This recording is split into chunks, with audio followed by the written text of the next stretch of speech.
My work is somatic, core energetics is what I'm trained in. So it's very physical. But when I'm working with somebody in that realm, all I'm thinking about is trying to lead them to their pain so that they can make contact with and feel their pain, knowing that's the liberation point, and that so much of what we're doing in the world, whether it's smoking weed, whether it's, watching pornography or wasting time, is really a kind of avoidance of our pain, and that we will avoid taking certain actions. We will avoid coming into contact with certain people because of what they might bring up inside us, the feelings they might bring up inside us. So I'm often thinking about, like, if I'm in greater contact with my pain, if I'm not afraid to feel my pain, if I'm able to tolerate it in some way, that I'm actually a lot more free because I'm no longer governed by it. Does that make sense? Sure. Yeah, you do a lot of things to avoid pain, which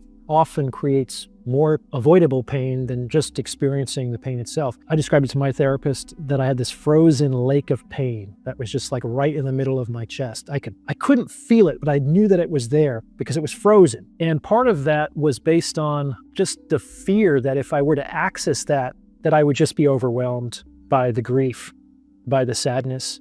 That if I were to open that door, it would be like the ocean rushing through and I would drown. And that's not true. I don't think an emotion has ever killed somebody. People have done things under certain emotions that have been more harmful, but emotions themselves, if you can learn to experience and tolerate them, it's okay.